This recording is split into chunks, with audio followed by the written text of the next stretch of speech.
এত এত আচারের মাঝে গরুর মাংসের আচারটা ছাড়া আমার চলেই না। সামনে যেহেতু কোরবানি ঈদ চলে আসছে, এখনই পারফেক্ট সময় বেশি পরিমাণে গরুর মাংসের আচার তৈরি করে সারা বছর সংরক্ষণ করার। আসসালামু আলাইকুম everyone, welcome back to my channel.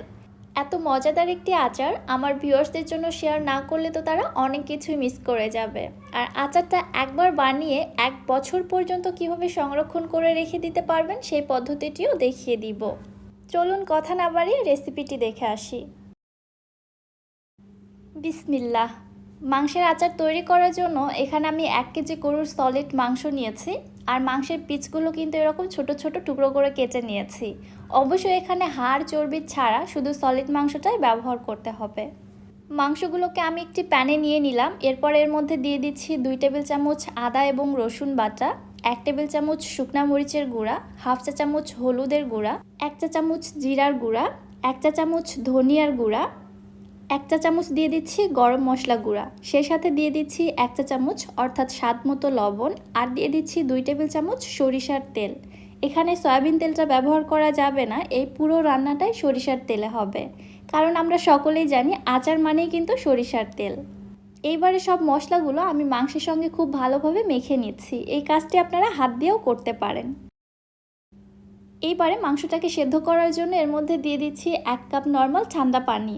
যেহেতু এখানে মাংসের টুকরোগুলো খুবই ছোট, সেদ্ধ হতে খুব একটা বেশি সময় লাগবে না। 1 কাপ পানিতেই মাংসগুলো খুব সুন্দরভাবে সেদ্ধ হয়ে যাবে। এছাড়াও মাংস থেকেও কিছুটা পানি ছাড়বে, এতেই কিন্তু মাংসটা খুবই সুন্দরভাবে কুকড হয়ে যাবে। আমি একটি ঢাকনা দিয়ে ঢেকে মাংসটাকে জাল করে নিচ্ছি যতক্ষণ না পর্যন্ত মাংসের পানিটা পুরোপুরিভাবে টেনে আসছে। চুলার হিট থাকবে মিডিয়ামে। মাঝে মাঝে ঢাকনা উঠিয়ে এভাবে একটু নেড়েচেড়ে উল্টে পাল্টে দিব, যেন মাংসটা প্যানের তলায় লেগে গিয়ে পুড়ে না যায়। আবারও ঢাকনা দিয়ে ঢেকে জাল করে নিচ্ছি। মাংসটা পুরোপুরিভাবে সেদ্ধ হতে এবং পানিটা টেনে আসতে সময় লেগেছে প্রায় আধা ঘন্টার মতো। এই পর্যায়ে দেখুন মাংস থেকে পুরো পানিটাই টেনে গেছে। এই পর্যায়ে আমি আরও একটু ভালোভাবে কষিয়ে নিচ্ছি, মাংসের কালারটা কিছুটা কালচে হয়ে আসা পর্যন্ত। দেখতে পাচ্ছেন মাংসের কালার পুরোই চেঞ্জ হয়ে গেছে। এখন আর এটা আমি বেশি জাল করব না, চুলা থেকে নামিয়ে এক সাইডে রেখে দিচ্ছি। এবারে আমি বাগারটা রেডি করব। এখানে আরেকটি প্যানের মধ্যে নিয়ে নিচ্ছি 2 কাপ সরিষার তেল। আচারটা যদি 1 বছর পর্যন্ত সংরক্ষণ করে রাখতে চান তাহলে এখানে কিন্তু তেলের পরিমাণটা বাড়িয়ে নিতে হবে। এবারে দিয়ে দিচ্ছি 10 থেকে 12টি আস্ত শুকনো মরিচ।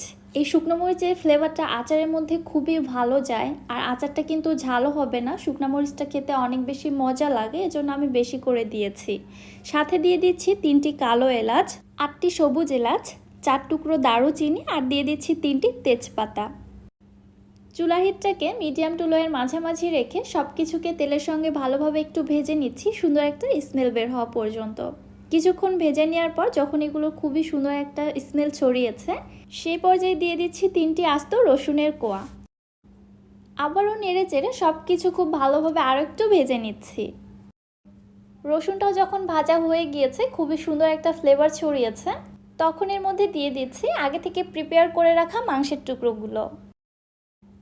এইবারে এই তেল মশলার সঙ্গে মাংসের টুকরোগুলো খুব ভালোভাবে কষিয়ে নিচ্ছি। এরই মধ্যে সকল মশলার ফ্লেভার সেই সাথে তেলটাও মাংসের মধ্যে খুবই সুন্দরভাবে ঢুকে যাবে, যার কারণে কিন্তু এই আচারটা খেতে এত বেশি মজা লাগে। অনবরত নেড়ে চেড়ে এভাবে ভুনে নিব, কোনো মশলা যেন পুড়ে না যায়, তাহলে কিন্তু আচারের টেস্ট নষ্ট হয়ে যাবে। জাল করতে করতে দেখতেই পাচ্ছেন আচারের কালার পুরাই চেঞ্জ হয়ে গেছে। এই পর্যায়ে আমি এর মধ্যে দিয়ে দিচ্ছি 1 চা চামচ 5 ফোড়নের গুঁড়া। 5 ফোড়নের সঙ্গে 2টি শুকনা মরিচ আমি হালকা হিটে টেলে নিয়েছি, এরপরে আধো ভাঙা করে এখানে ব্যবহার করছি। মশলাটা একেবারে গুঁড়ো করে নিই। আবারও একটু নেড়ে চেড়ে মিশিয়ে নিচ্ছি। চুলা থেকে নামানোর ঠিক আগ মুহূর্তে 5 ফোড়নের গুঁড়োটা দিতে হবে, তাহলে এর স্মেলটা খুবই ভালো পাওয়া যায়। সব কিছু ভালোভাবে মিশিয়ে নিলাম, ব্যাস আমার আচার কিন্তু রেডি। আর দেখতেই পাচ্ছেন আচারের এই তেলটাও কত বেশি লোভনীয় হয়েছে। এটা খিচুড়ির সঙ্গে বা মুড়ি মাখার সঙ্গে খেতে কিন্তু খুবই মজা লাগে। আমি চুলা থেকে নামিয়ে নিচ্ছি। যেহেতু এই আচারটা আমি 1 বছর পর্যন্ত সংরক্ষণ করব, এজন্য এখানে আমি তেলের পরিমাপটা বেশি দিয়েছি। আপনারা যদি সংরক্ষণ না করতে চান, খুব দ্রুত খেয়ে ফেলতে চান, তাহলে এখানে তেলের পরিমাপটা কমিয়ে দিতে পারেন। তবে তেলের মধ্যে ডুবিয়ে রাখতে হবে, তাহলে এই আচারটা আপনারা 1 বছর পর্যন্ত সংরক্ষণ করে রাখতে পারবেন। দেখতেই পাচ্ছেন আচারটা কত বেশি লোভনীয় হয়েছে। মাংসের এই আচারটা একদম অন্য লেভেলের একটি টেস্ট দেয়। আপনারা যদি একবার খান তাহলে তো কোরবানির ঈদ আসলে আপনারা এই আচার বানানো কোনোভাবেই মিস করবেন না। আচারগুলোকে আমি একটি শুকনো এবং পরিষ্কার কাঁচের জারে ভরিয়ে মাংসের টুকরোগুলোকে একদম তেলের মধ্যে ডুবিয়ে রেখে এগুলোকে আমি সংরক্ষণ করে রাখতে পারবো 1 বছরের জন্য, একদমই নষ্ট হবে না। মাঝে মাঝে চাইলে একটু জাল করে রেখে দিতে পারেন, তাহলে আরও বেশি ভালো হয়। মাংসের এই আচারটি তৈরি করে সঙ্গে সঙ্গে না খেয়ে 1 সপ্তাহ এভাবে রেখে দিবেন তেলের মধ্যে, তারপরে খেয়ে দেখবেন এর টেস্ট কিন্তু 10 গুণ বেড়ে যাবে। আসছে কুরবানি ঈদে রেসিপিটি আপনারা অবশ্যই একবার হলেও ট্রাই করবেন এবং আমাকে কমেন্ট করে জানাবেন আপনাদের কাছে কেমন লেগেছে। ভিডিও ভালো লাগলে যারা আমার ইউটিউব চ্যানেল থেকে ভিডিওটি দেখছেন চ্যানেলটি সাবস্ক্রাইব করে দিবেন এবং যারা ফেসবুক পেজ থেকে দেখছেন পেজটিতে একটি লাইক অথবা ফলো দিয়ে দিবেন। সো আজকে আর বেশি কথা বাড়াচ্ছি না, আজকের মতো এখানেই বিদায় নিচ্ছি। সবাই ভালো থাকবেন, সুস্থ থাকবেন। আল্লাহ হাফেজ।